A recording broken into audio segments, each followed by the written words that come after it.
Pero en ninguno de los casos la receta es seguro la solución del problema, en ninguno de los casos, ¿correcto? Pero probablemente el tercer caso sea el más certero, probablemente. ¿Por qué? Porque estamos obteniendo datos que están estadísticos, que están escritos en un cuadro y que dice que es de la CI, entonces supuestamente son más serios que lo que me dijera mi vecino don Pedro que está construyendo al lado, probablemente. Y probablemente también sean más confiables que lo que a mí se me ocurra. ¿De acuerdo? Entonces, fíjense que todo lo que estoy hablando tiene que ver con la conducta del ingeniero ante un problema. Diferentes conductas, ¿no? En nuestro medio, jóvenes, el primer caso es el más común. O sea, hago lo que quiero, le pongo lo que quiero y a ver qué sale. El primer caso es el más común. Lamento decirlo, pero es así. Y ojo, que ni siquiera en el tercer caso, la receta que saquemos es la solución. ¿Por qué? Porque se supone que es la solución. Pero para poder decir es la solución, en ingeniería necesitamos tener resultados. En ingeniería tenemos laboratorio, donde medimos la densidad del suelo, medimos en qué grado de compactación está el material, en qué humedad tiene, qué resistencia tiene. En ingeniería los resultados se miden. No es que le metemos y a ver qué sale. Ah, no se cayó, quiere decir que está bien. No, no. Estamos hablando de calidad. A ver, ¿hasta cuándo? ¿Hasta cuándo vamos a insistir en Bolivia lo que nos falta es calidad, ¿no? Porque en Bolivia también podemos tener un campeón de box, una reina de belleza, un cantante, un poeta, un escultor. Entre nosotros nos elegimos, ¿no? Pero ya si vamos a competir afuera, ahí vemos si la calidad era suficiente o no. Entonces, ¿cuándo vamos a poder estar en los estándares de afuera en ingeniería? Está medio verde el asunto, ¿no? Bueno, dentro de todas esas opciones, propongo el método ACI como una herramienta para determinar una receta. Es eso, nada más. Es un procedimiento, una herramienta para determinar, para que nos ayude a encontrar una receta. Entonces tenemos los temas 8.1 y 8.2, que no son más que ejemplos para el uso de este método. El ejemplo 8.1 que vemos en la pizarra nos plantea un problema muy sencillo, muy común. Antes de empezar, les voy a comentar de que para poder utilizar el método ACI necesitamos sí o sí 4 datos. Si no tenemos alguno de estos, no vamos a poder usar el método. Entonces, lo primero que tiene que hacer un ingeniero que quiera usar este método, no es obligatorio usar este método, pero que quiera usar por X motivo este método, es verificar si tiene los 4 datos necesarios. El primer dato necesario es la resistencia esperada. ¿A qué resistencia tiene que llegar nuestro hormigón? Este dato no lo fijamos nosotros, lo fija el calculista, el dimensionador de la estructura. Él asume, como ya hemos visto, una resistencia de diseño.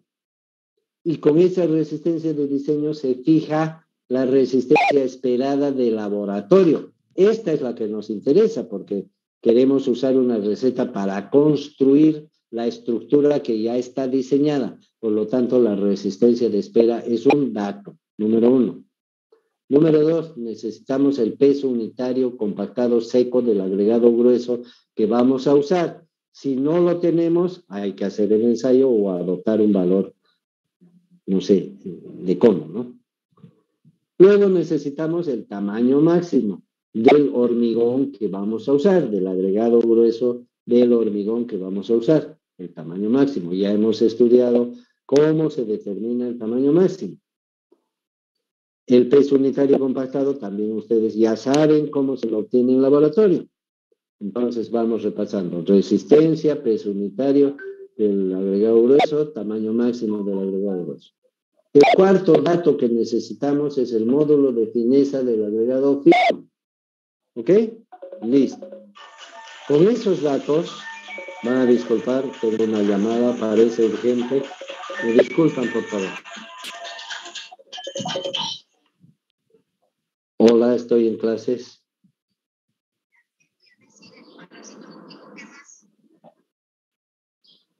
¿Dónde? Moco fecal. Nada más. Nada más. Ya. Disculpen, ¿no? Inevitable la contestada, porque ya. Entonces, como decía, usando este método vamos a llegar a una receta probable solución de nuestro problema. El cuarto dato es el módulo de fineza del agregado fino, que si no lo tenemos, también ustedes ya saben en el laboratorio cómo se lo determina. Una vez que con esos cuatro datos podemos usar la tabla A6, las tablas de A6. Ojo, otro comentario. Si yo tengo ya definido por cualquier motivo un asentamiento objetivo, entonces ya no lo busco en el método de dosificación. Si yo tengo por alguna razón que utilizar un contenido de arena, entonces ya no lo busco en el método de dosificación. Y lo mismo si ya tengo una cantidad de agua, por ejemplo, entonces ya no lo uso. Este método es para cuando no tenemos otros recursos. Si tenemos algún dato que ya está definido previamente antes de usar el método, le damos preferencia a ese dato. ¿Ok? Ya. Estas cosas que yo estoy diciendo, algunas veces las planteo en los exámenes. Les digo, por ejemplo, se necesita hacer una obra en la que se va a usar un hormigón bombeado, por decir, ¿no? Y bla, bla, bla, bla. Hallar la receta por ACI. ¿Qué hace el alumno? No piensa, no piensa. Agarra tabla número 1. Hormigón bombeado, no hay. El ingeniero nos ha dicho, o el profesor nos ha dicho que escojamos lo que más se parece.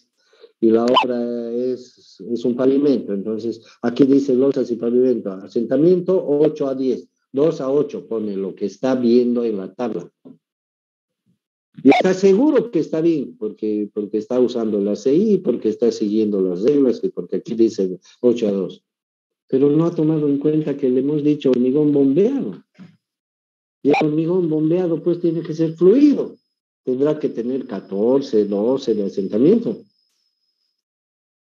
Ya no usará pues la tabla 1, porque le están dando ese requisito. Ojo, ¿no? Con eso. Ya. Una vez que tenemos toda la información y consideramos esto que acabo de decir, entramos a la tabla 1 para encontrar los asentamientos posibles. Ya hemos dicho que cuando se elige un asentamiento, se tiene que elegir también un rango. ¿Qué es el rango? Es lo posible, lo admisible. Y esta lista, acá dice, se desea construir una vivienda en Santa Cruz. Cuando yo entro a la tabla 1 busco vivienda en Santa Cruz, vivienda en Santa Cruz. No hay ingeniero, no pues así, ¿no? Tengo que encontrar lo que más se parezca, porque aquí no va a decir vivienda en Santa Cruz, ¿verdad? Es una tabla ACI que viene de Estados Unidos y que tiene 80 años.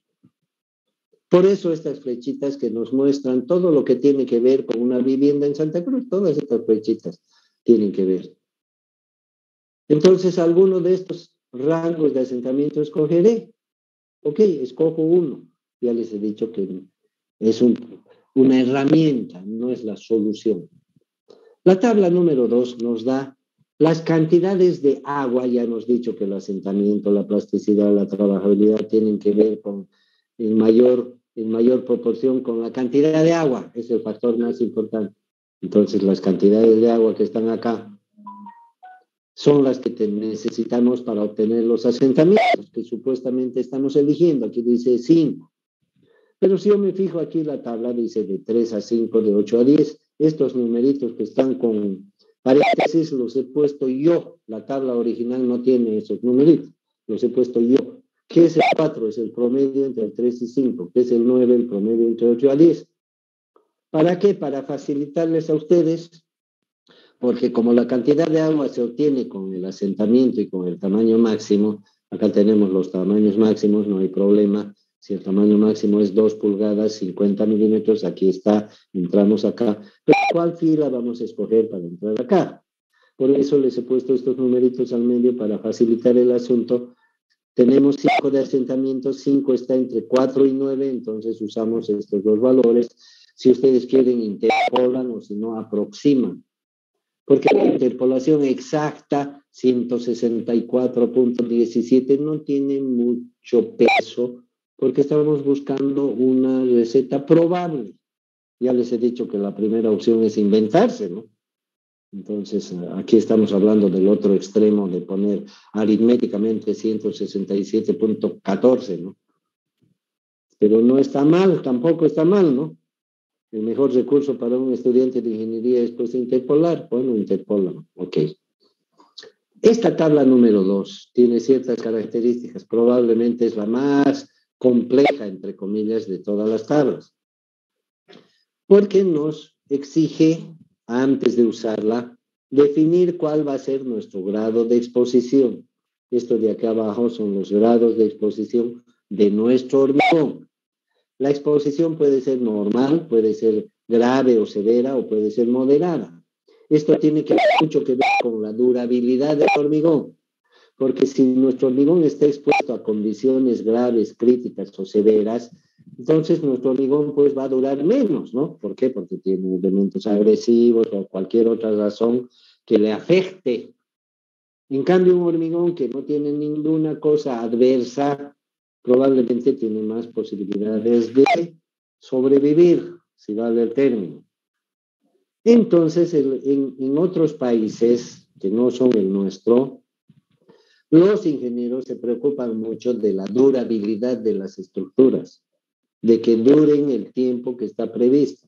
Si está previsto 50 años, que duren 50 años, pero no es que existan, sino que duren con las condiciones de calidad apropiadas. Acá vemos nuestro pavimento a los 6 meses está rajado. ¿De qué durabilidad estamos hablando? Por eso es que establecen esto en la tabla número 2 y nos dicen defina cuál es la condición de exposición de su hormigón. Si su condición es normal, no hay ningún problema, siga adelante. Si su condición es crítica o severa y el hormigón va a estar sometido a agresiones o a dificultades, entonces necesita ser más estricto. Y una de las medidas para ser más estricto es incorporarle aire al hormigón. El aire incorporado es un recurso que se usa en el mundo para mejorar la durabilidad del hormigón, especialmente en las condiciones adversas que representan la presencia de agua y temperaturas más bajas de cero, que hacen que el agua se congele. Y cuando el agua se congela, existe agua dentro del hormigón porque es un material poroso. Y si el agua se congela, como ustedes saben, se expande. Cualquiera sabe que si metemos una botella de vidrio llena de agua a la heladera, cuando se congele el agua, la botella va a reventar, ¿no? Entonces, ese mismo efecto causa en el hormigón, no se reventará el hormigón a la primera, pero sufre daños que a la larga pueden fracturar el hormigón o deteriorar el hormigón a tal punto que se deshace el hormigón, así como vemos la madera con las termitas, igualito el hormigón se deshace. Los gringos se han tomado el trabajo de estudiar el hormigón, qué pasa con esta muestra de hormigón a 5 años, a 10 años, a 15 años, a 20 años, a 25, a 30. Es esta gente que se preocupa de mejorar las cosas y de estudiar, se ha tomado el trabajo de sacarle una foto ahora, de aquí 5 años, otra, de aquí 10 años, y ver qué es lo que está pasando y por qué. De manera que han visto que hay factores que desgastan el hormigón o que le afectan y por consiguiente le afectan a sus estructuras, a sus viaductos, a sus puentes, a sus edificios. y por eso les preocupa resolver estos problemas. Y una de las vías para mejorar la durabilidad del hormigón ante estos factores que son el agua y las heladas de agua es el uso del aire incorporado. Y es tan común allá, tan común, que su método de dosificación ya supone esa posibilidad. Entonces, la parte de arriba de la tabla 2 es para cuando no usamos aire incorporado. Y la parte de abajo de la tabla 2 es cuando decidimos usar aire incorporado. ¿Y cuándo debemos usar o cuándo se usa aire incorporado? Cuando la condición es normal, nosotros decidimos si la condición es normal o no. Cuando decidimos que es normal, podemos usar aire incorporado o si no queremos, no usamos. O sea que es voluntario. Cuando la condición es crítica, debemos usar aire incorporado. Es obligatorio. Y cuando la situación no es ni la una ni la otra, o sea, es moderada, intermedia, término medio, no sabemos si es la una o es la otra, es recomendable usar aire incorporado. O sea que fíjense, el ingeniero decide cuál es la condición y el ingeniero decide si va a usar aire o no. Si decidimos usar aire, tenemos que usar la parte de abajo de la tabla y si decidimos no usar, usamos la parte de arriba y de esa manera elegimos la cantidad de agua. Fíjense que las cantidades de agua arriba son mayores que abajo, porque el agua en el estado endurecido debilita el hormigón. Todo esto de alguna manera ya lo dijimos. ¿Ok? Entonces la tabla 2, antes de usar los datos, se debe definir la condición de disposición. Y en nuestro ejemplo, a propósito, es un hormigón en condición normal, por lo tanto no usamos aire incorporado, usamos la parte de arriba, de donde estamos sacando los valores, y el agua finalmente es 158. Luego viene la tabla 3, que en función de la resistencia esperada nos sugiere usar una relación agua-cemento determinada. Fíjense que esta tabla 3 nos está demostrando que el factor que define la calidad del hormigón endurecido en cuanto a la resistencia es la relación agua-cemento. Entonces sacamos la relación agua-cemento de acá. Como es un hormigón sin aire, utilizamos esta columna, no la otra. Fíjense que si fuera con aire, las relaciones agua-cemento son menores, a menor agua-cemento, mayor calidad, y punto, elegimos la relación agua-cemento para nuestro problema. La tabla número 4 es solamente para condiciones severas o críticas. Como no es nuestro caso, nos saltamos la tabla 4. La tabla 5 y la tabla 6 son mecánicas. La tabla 5 se entra con el tamaño máximo y el módulo de fineza, que son datos, y se elige un valor. Estos valorcitos le hemos llamado delta B, aquí está delta B. Elegimos un valor 0,76, 0,76. Este valor es el volumen unitario del agregado grueso. Como es un volumen, lo tenemos que multiplicar, como se ve aquí abajo, aquí está el delta B igual a 0,76. Lo tenemos que multiplicar con el peso unitario del agregado grueso seco, compactado seco, que como ya dije al principio es un dato. Entonces multiplicamos 0,76 por ese dato y nos da el peso del agregado grueso. Para eso sirve la tablita número 5 que está aquí. Nos da este valor y este valor multiplicado nos da el peso del agregado seco. Entonces, jóvenes, con la tabla 2 hemos obtenido el agua. ¿Correcto? El agua. Ya sabemos el agua. Con la tabla 3 hemos obtenido la relación agua-cemento. Si de la relación agua-cemento despejamos el cemento, como ya tenemos el agua, podemos obtener el cemento.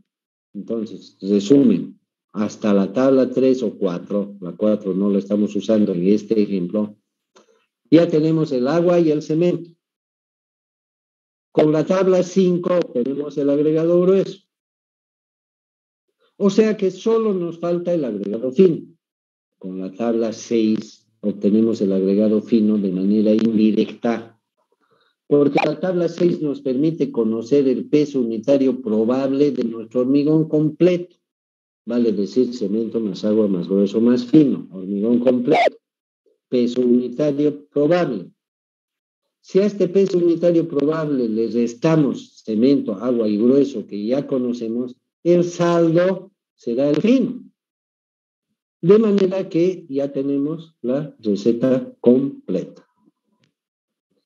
¿Alguna pregunta, algún comentario hasta aquí? Por supuesto que la recomendación lógica es de que ustedes se sienten, agarren una hoja de papel, un lápiz y hagan por lo menos este ejercicio. Mejor si se inventan otro, paso por paso, porque ahí se van a aclarar todas sus dudas. Ustedes saben que al resolver problemas no se aprende viendo, se aprende haciendo. Ingeniero, buen día. ¿Ya? Si no tuviéramos el dato del peso unitario del agregado grueso, ¿cómo usamos la tabla? Ya les dije, de principio, de entrada, si no tienen los 4 datos que hemos mencionado, no usen el método porque se van a trancar. Tienen que tener los 4 datos. Y los 4 datos son obtenibles, ¿no es cierto? Peso unitario es un ensayo de laboratorio. Si no lo hacen el ensayo, averigüen un peso unitario que sea confiable. Pero sí o sí necesitan esa información, si no, ¿para qué? Ni entren a las tablas, porque no los van a poder usar. A menos que tuvieran otra fuente para definir el agregado grueso, en lo que pregunta su compañero, si no tuviéramos el peso unitario, dice, ¿para qué nos sirve el peso unitario? Para hallar el agregado grueso. Si ya de otra fuente ya pueden determinar el agregado grueso, bueno, entonces no le vamos a extrañar al peso unitario. Bueno, aquí tenemos la receta. Quisiera que se fije en esta receta, no en los valores, sino en su forma. Cemento, letra C.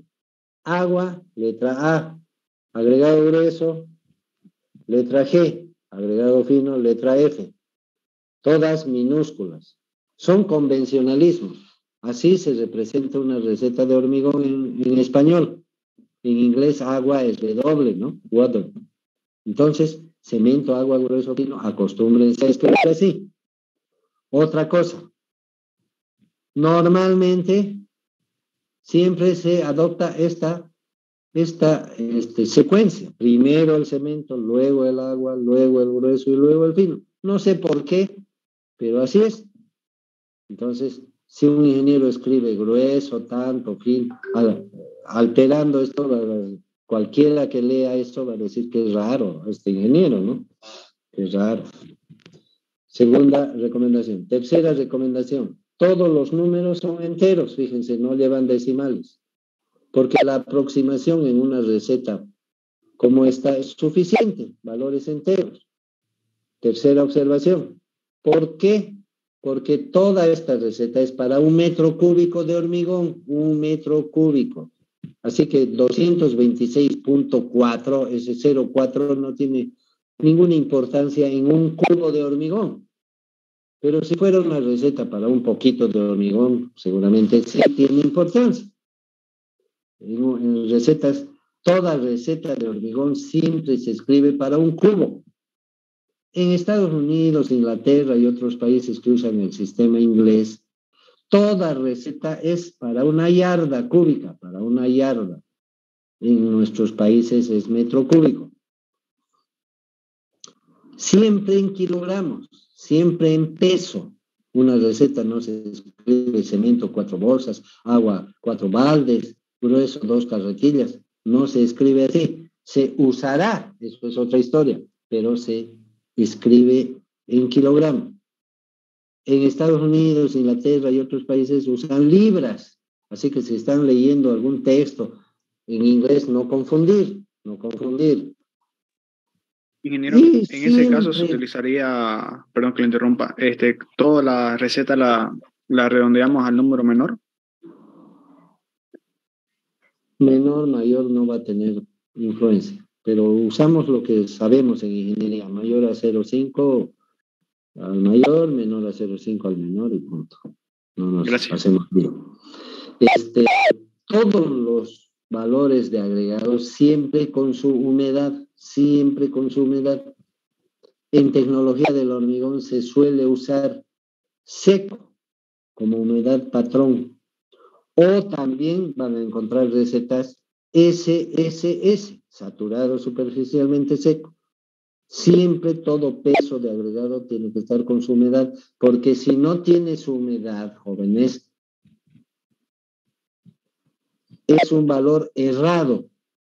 ¿Comprenden, no? Porque el agregado es un material poroso y siempre tiene algún grado de humedad, y un ingeniero pues no puede confundir un peso seco con un peso húmedo. Última recomendación, siempre se estila poner la suma, como está acá. Ojo, este hormigón es un hormigón normal, no tiene aditivos. Si tuviera aditivos, hay que ponerle aquí más aditivo 1, o aditivo 2, o aditivo plastificante, o aditivo tal cosa, genérico, no su nombre, no SICA, no qué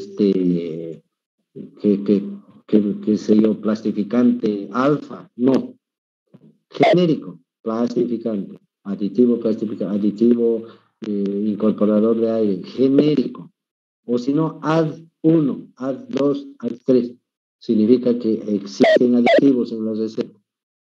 ¿Alguna pregunta? ¿Nada? Bueno, la única manera de aprender procedimientos numéricos es haciendo. El ejemplo número 2, para variar, no voy a poner un ejemplo igual que el 1, no tiene ningún sentido. Para variar, el ejemplo 2, que está en el siguiente tema, es un problema que sí requiere aire incorporado.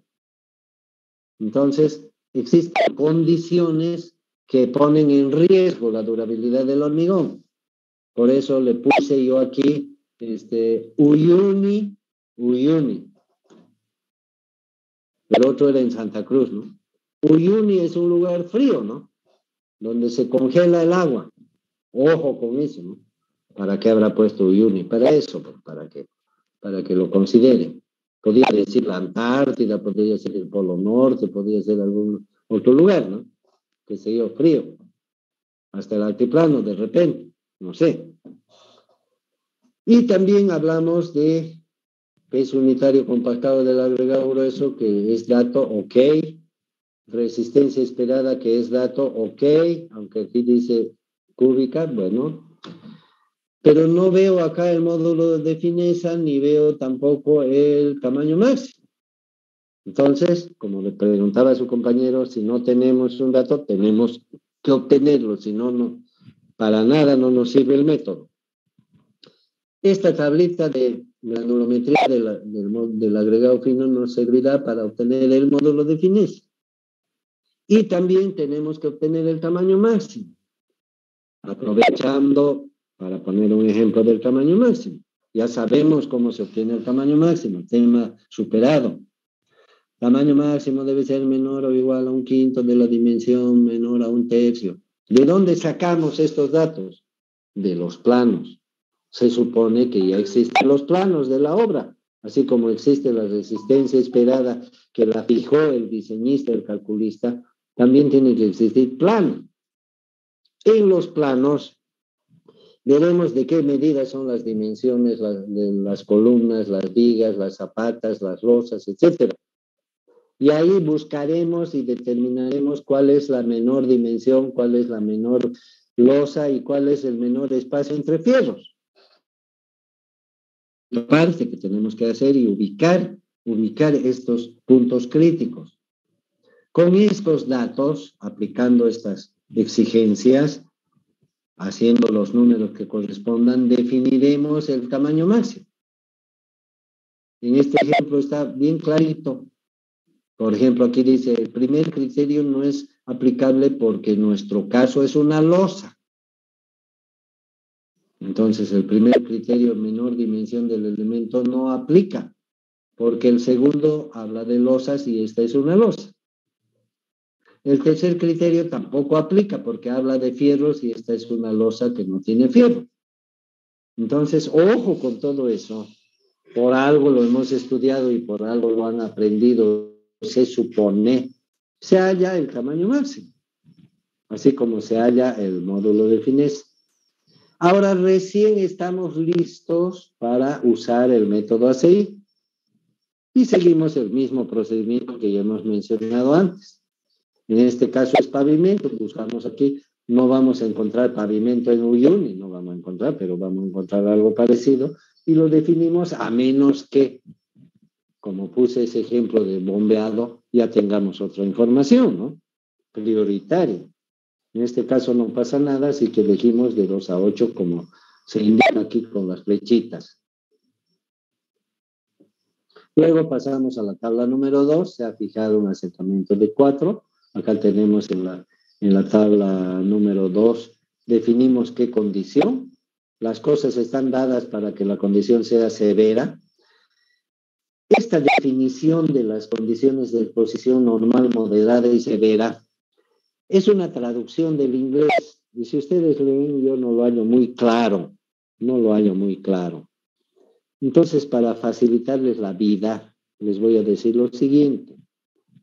La condición crítica en estos países, Europa y Estados Unidos y Canadá, la condición crítica para una estructura de beton se supone que es aquella que está expuesta al agua y a las heladas. En esos países el invierno es muy crudo y el agua se congela, ¿no es cierto? Y el hormigón es poroso y contiene agua y cuando se expande el agua, genera daños en el hormigón. Entonces, en los hormigones en estos países, los puentes, las carreteras que están expuestas a la intemperie sufren muchos daños que no son inmediatos, son con los años, ¿no? En 10, 15 años, qué sé yo. Cuando se diseñan estas estructuras se prevé la durabilidad, ya hemos hablado sobre esto, y las estructuras hoy en día duran 50, 100 años. Y aquí en Santa Cruz a los 6 meses está rajado, fíjense las diferencias, pues de calidad, o yo no sé qué se puede hacer. Realmente no entiendo cómo se puede mejorar, ¿no? Se habla, está todo hecho, aquí está todo hecho, nos están diciendo y nos dan todo masticadito y no sé, pues, será nuestra forma de ser, ¿qué será? Entonces la condición severa es cuando hay agua y hay heladas. Cuando no hay agua ni hay heladas, que podría ser un caso nuestro, Santa Cruz no hay heladas. Y cuando hay agua tendría que ser una estructura que está sumergida, pero en la mayoría de los otros casos no es una condición muy crítica. Hay humedad, sí, en las zapatas, etc. Entonces, recomendación, cuando sea condición crítica, sí o sí se debe usar aire. Cuando sea una condición donde no hay ni agua ni heladas, o si hay agua es poca, y a juicio del ingeniero no hay problema, le llamamos exposición normal, no es necesaria el uso del aire incorporado, pero si se quiere usar, se usa. O sea, es voluntario. Y el caso intermedio, cuando no estamos seguros si es normal ni crítica, se recomienda usar aire incorporado. O sea, para salir de dudas, mejor usamos, ¿no? Las decisiones son claras, sencillas, directas. No hay donde perderse, no hay que adivinar nada. Si decidimos usar aire, en este caso porque es severa, está dado así el problema, también podríamos decidir en los otros casos usar. Entonces vamos a la parte de abajo de la tabla 2. Y aquí entramos, como indica la flechita, y elegimos 140 y ya está resuelto el problema. Y también podemos elegir en la parte de abajo cuánto de aire incorporado vamos a usar. Aquí la flechita nos sugiere 5%. Punto. Ya está resuelto el asunto con respecto a la tabla 2. O sea que somos nosotros los que elegimos, ¿no? El problema no nos dice use aire incorporado o no use, no nos dice. Nosotros somos los que tomamos la decisión. Pero el método de ACI nos muestra el camino, ¿no? Para tomar esa decisión acertadamente. Nos muestra el camino. Y es un camino fácil. Nos da 3 opciones, elegimos una. Bueno, creo que están todos. Ingeniero, ahí en la tabla 2, ¿por qué nos da diferentes cantidades de agua, tanto para aire incorporado y sin aire incorporado? Porque ya hemos dicho que las características del hormigón fresco dependen de la cantidad de agua. Podemos tener un hormigón seco, mediano, fluido. Y eso es básico para realizar nuestro moldeo. Entonces, lo primero que hemos hecho ha sido elegir la consistencia, el asentamiento. Luego tenemos que elegir la cantidad de agua para ese asentamiento. Y estamos hablando solamente del hormigón fresco. Después tenemos que fijar la relación agua-cemento para el hormigón endurecido. O sea que la cantidad de agua es clave. En toda la tecnología del hormigón, la cantidad de agua es clave. Y la tabla 2 nos está sugiriendo cantidades de agua. No es como en Bolivia, que la cantidad de agua para el hormigón la decide el muchacho, Pedrito, el que está con su balde de agua metiendo a la mezcladora, él decide cuánto de agua. Así trabaja, así hacemos ingeniería en este país, en muchos casos. O el maestro de ahí arriba, don Juan, su papá de Pedrito, grita, más agua, está muy seca, y tal, le echan más agua. O el ingeniero, compatriota, que viene Pedrito y le dice, está bien, ingeniero, le echo más agua, aumentale un poco. ¿Qué clase de ingeniero es eso? ¿Qué es poco? ¿Está bien medio balde, ingeniero? Sí, medio, está bien. ¿En base a qué? ¿En base a qué? ¿Qué clase de ingeniería es esa? No sé, ¿no? ¿Para qué hablamos en clases de humedades y de recetas? ¿Para qué hablamos si en la obra vamos a actuar de esa forma? ¿Qué podemos garantizar de esa obra? ¿Qué podemos garantizar? Que no se caiga, probablemente. Ah, no se cayó, entonces está bien. Imagínense nuestros parámetros de calidad es que no se caiga.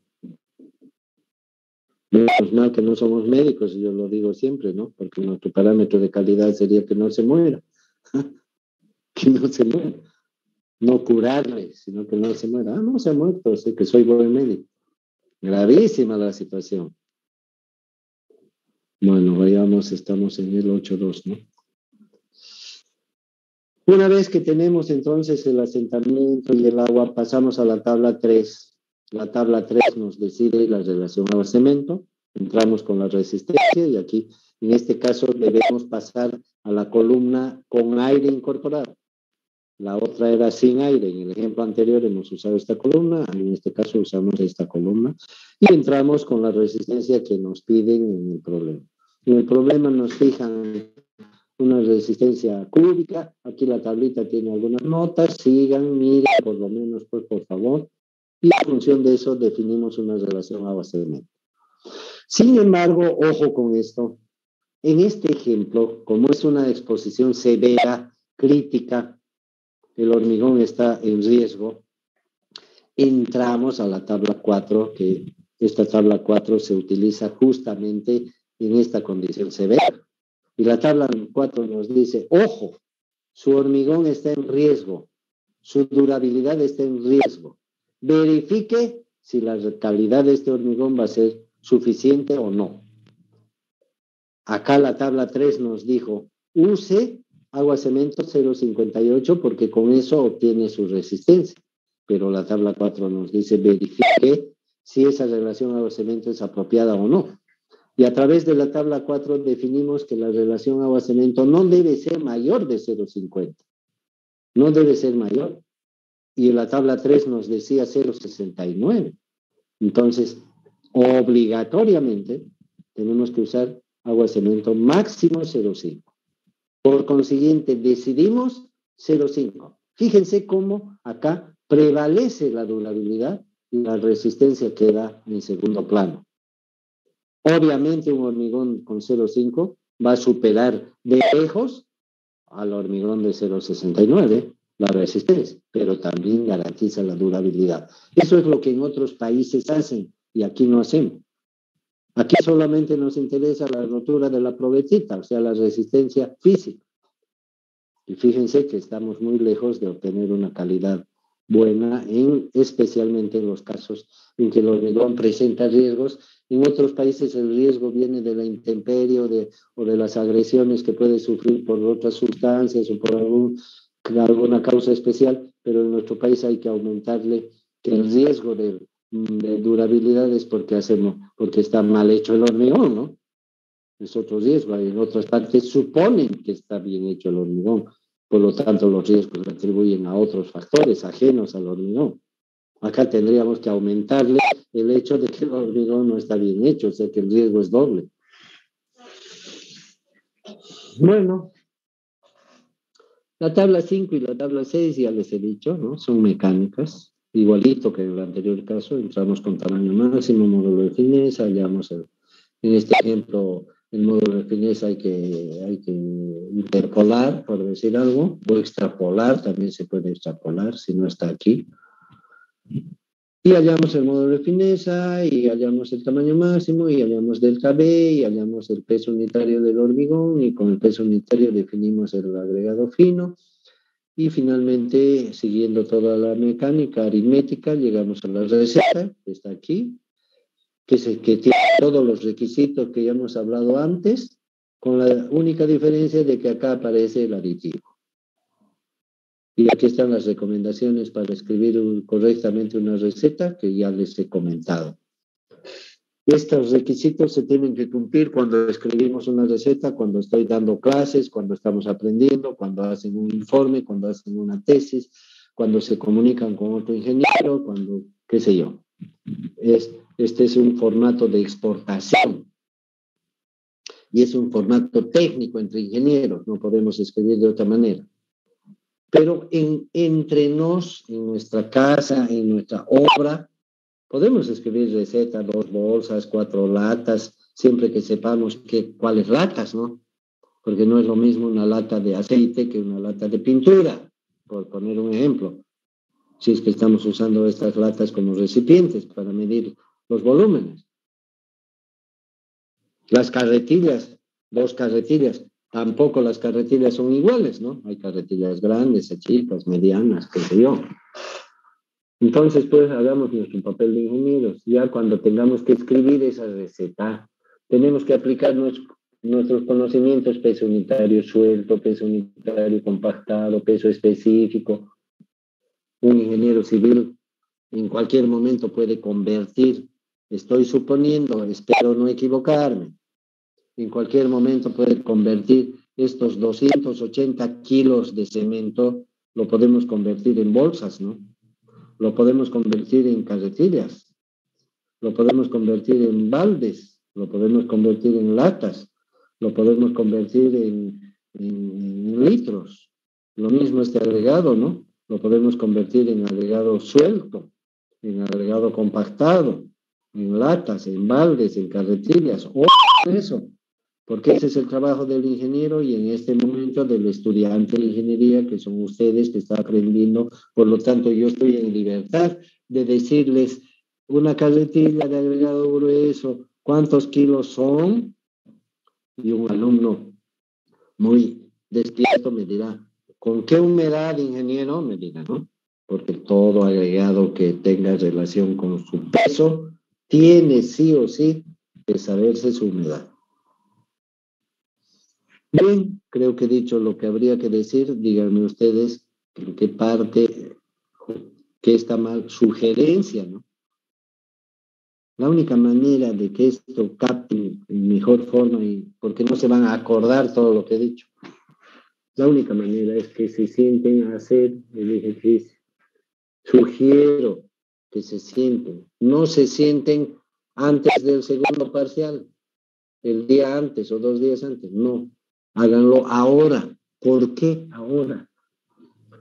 Porque la próxima sesión, que además les aclaro, va a ser esta semana, el miércoles, les voy a molestar por esta vez para que emparejemos las sesiones con los temas, porque no pueden haber temas volando y ustedes ya tienen más temas que sesiones. Así que les voy a mandar hoy día una invitación para la sesión del miércoles, por esta vez, por esta semana, para que ya de ahí vaya parejo, de acuerdo al programa que les he pasado.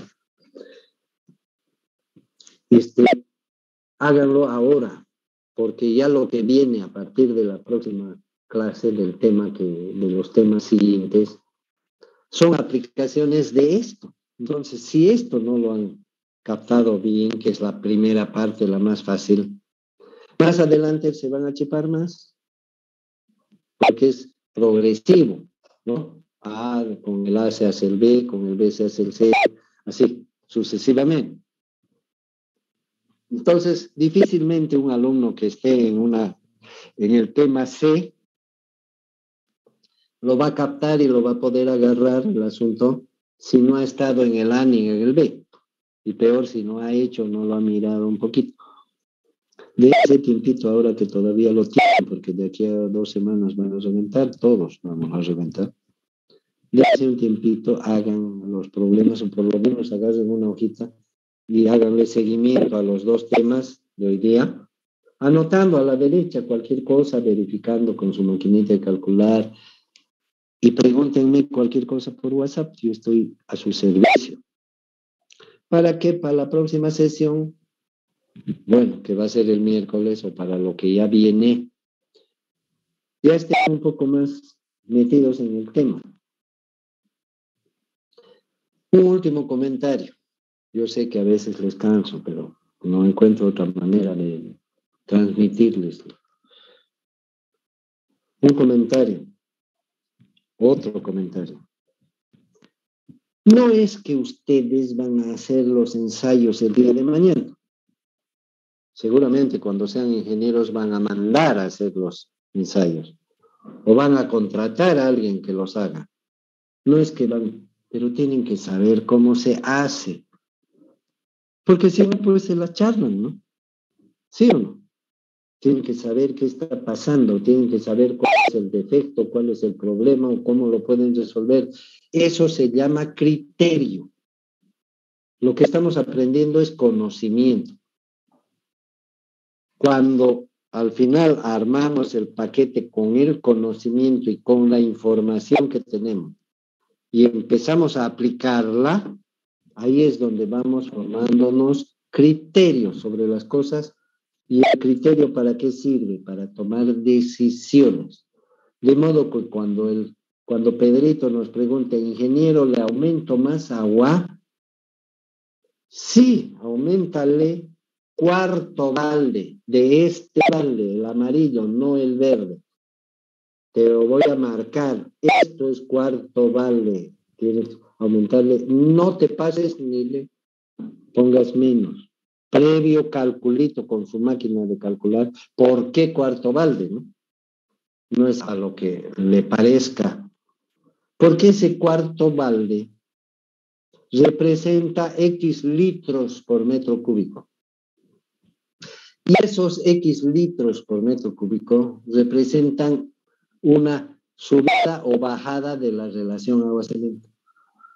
Y esa subida o bajada de la relación agua-cemento causará en el estado endurecido en el futuro una menor o mayor calidad en el hormigón. Así que no estamos jugando. No es decirle, Pedrito, échale nomás, ¿no? Todo esto lo estamos aprendiendo, se supone, en esta etapa. Pero si mañana nos olvidamos, nos va a valer, como les vale a muchos colegas, les vale. Ahora, si ustedes quieren ser de ese grupo, pues adelante, ¿no? Pero si ustedes quieren ser la excepción, mejores personas, mejores ingenieros, también adelante. Tienen todo en sus manos. Que hay que bregar, así como yo estoy bregando, hay que bregar. Porque para mí sería muy cómodo darles, por aquí pasó, no preocuparme de nada de estas cosas que les llamo la atención. ¿Verdad? Sería más cómodo para mí, no me desgastaría tanto, no habríamos ampliado la sesión, nada, ¿no? Bien, jóvenes, les escucho si hay algo que quieran comentar. ¿Nada? Ok, el WhatsApp está abierto para cualquier cosa, ya lo saben.